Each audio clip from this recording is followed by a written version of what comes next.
Hello नमस्कार, welcome to Kargil news India में आस्था शर्मा। तो आइए आज की बड़ी खबरों पे नजर डालते हैं। पश्चिम बंगाल में भारतीय जनता पार्टी ने ऐतिहासिक जीत दर्ज करते हुए सत्ता की ओर मजबूत कदम बढ़ाया है। इस जीत को राज्य की राजनीति में बड़ा बदलाव माना जा रहा है, जहां ऑल इंडिया तृणमूल कांग्रेस को बड़ा झटका लगा है।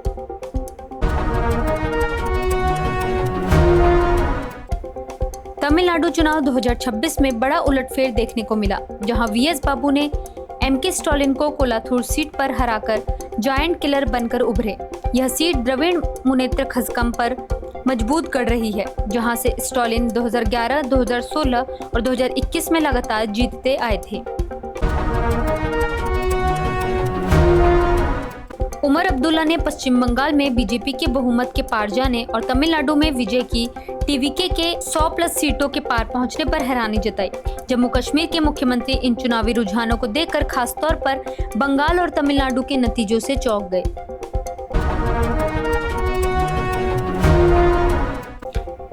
बीजेपी के एक मंत्री ने बंगाल नतीजों पर कहा कि राज्य में भय से भरोसा की राजनीति की ओर बदलाव हो रहा है। यह परिणाम बीजेपी के लिए बड़ी उपलब्धि माने जा रहे हैं और ऑल इंडिया तृणमूल कांग्रेस के लिए एक बड़ा झटका साबित हुआ है।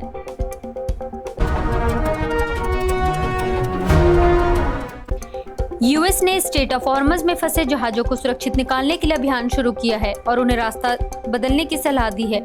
वहीं 2 जहाजों पर हमलों की खबर के बीच डोनाल्ड ट्रंप ने कहा कि अमेरिका जहाजों को गाइड करेगा, जिससे क्षेत्र में तनाव बढ़ गया है।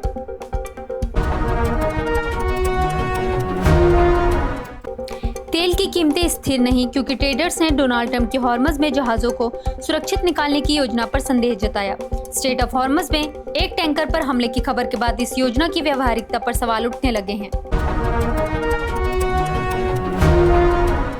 एस जयशंकर ने जमाइका में भारतीय प्रवासी समुदाय के साथ बातचीत के दौरान भारत के बदलते वैश्विक स्वरूप और मजबूत होते संबंधों को रेखांकित किया। उन्होंने बताया कि भारत अब अपने डायस्पोरा के साथ अधिक सक्रिय, जुड़ा हुआ और प्रभावशाली तरीके से संवाद कर रहा है।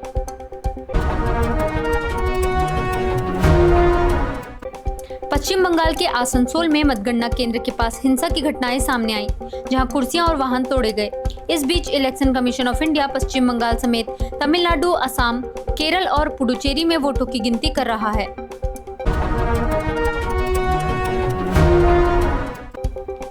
हर्ष गोइंका ने पश्चिम बंगाल में भारतीय जनता पार्टी की ऐतिहासिक जीत पर कहा कि राज्य को अब अपनी ब्रांड वैल्यू वापस मिलेगी।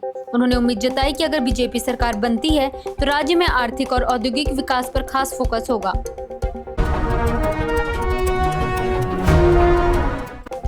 ईरान ने चेतावनी दी कि अगर यूएस हॉर्मज में दखल देता है तो वह अमेरिकी बलों पर हमला कर सकता है। वहीं डोनाल्ड ट्रंप ने फंसे जहाजों को सुरक्षित निकालने के लिए नेवी ऑपरेशन शुरू करने की बात कही, जिससे तनाव और बढ़ गया है। यूएस सेंट्रल कमांड ने साफ किया कि स्ट्रेट ऑफ हॉर्मज में किसी अमेरिकी जहाज पर हमला नहीं हुआ है। यूएस ने ईरानी दावों को खारिज करते हुए कहा कि उसके सभी जहाज सुरक्षित हैं और ऑपरेशन जारी है।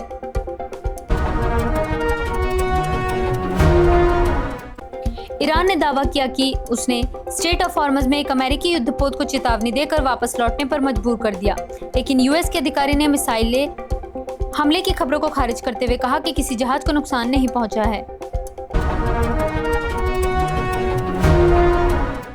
ईरान के विदेश मंत्रालय ने कहा है कि यूएस को अपनी अत्यधिक मांगें छोड़नी होंगी ताकि युद्ध खत्म करने के लिए बातचीत आगे बढ़ सके। ईरान ने साफ किया कि उसकी प्राथमिकता युद्ध खत्म करना है, लेकिन वार्ता फिलहाल दोनों देशों की शर्तों पर सहमति न बनने से रुकी हुई है।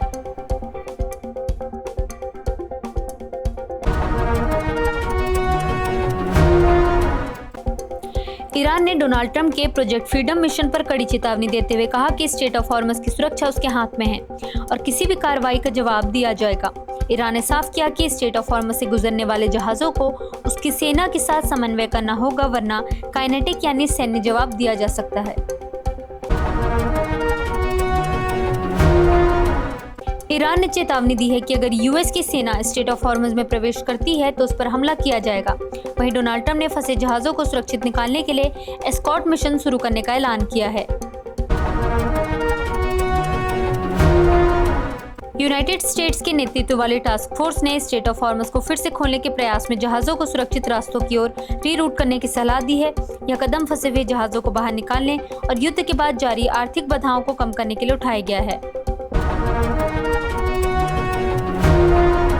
ईरान ने शांति वार्ता में गतिरोध तोड़ने के लिए यूएस को एक नया मल्टी लेयर्ड प्रस्ताव भेजा है। इस प्रस्ताव में युद्ध खत्म करने के लिए चरणबद्ध योजना और शर्तें रखी गई है, लेकिन दोनों देशों के बीच मतभेद अभी भी बने हुए हैं।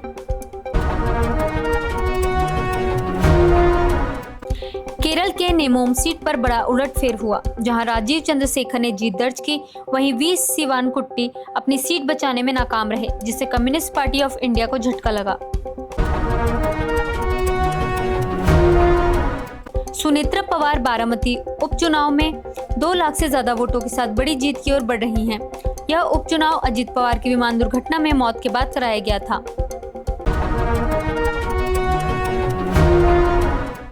गिरिराज सिंह ने मिजोरम को मुगा सिल्क उत्पादन का बड़ा हब बनाने की योजना का ऐलान किया है। सरकार का लक्ष्य इस पहल से स्थानीय रोजगार बढ़ाना और पूर्वोत्तर में टेक्सटाइल इंडस्ट्री को मजबूत करना है।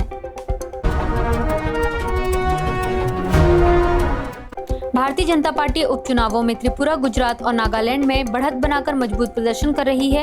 वहीं इंडियन नेशनल कांग्रेस कर्नाटक की एक सीट पर आगे है, जिसे मुकाबला दिलचस्प बना हुआ है। बीजेपी ने उपचुनाव 2026 में नागालैंड, त्रिपुरा और गुजरात में जीत दर्ज कर पूर्वोत्तर में मजबूत पकड़ बनाई है। वहीं इंडियन नेशनल कांग्रेस ने कर्नाटक की सीट जीतकर अपनी मौजूदगी बनाए रखी है।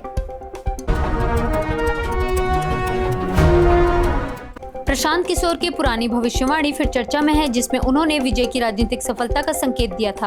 अब तमिलनाडु में टीवीके की बढ़त के साथ उनका यह बयान सच साबित होता नजर आ रहा है। ये थी आज की बड़ी खबरें। बने रहिए गार्गी न्यूज इंडिया के साथ। मैं आस्था शर्मा, धन्यवाद।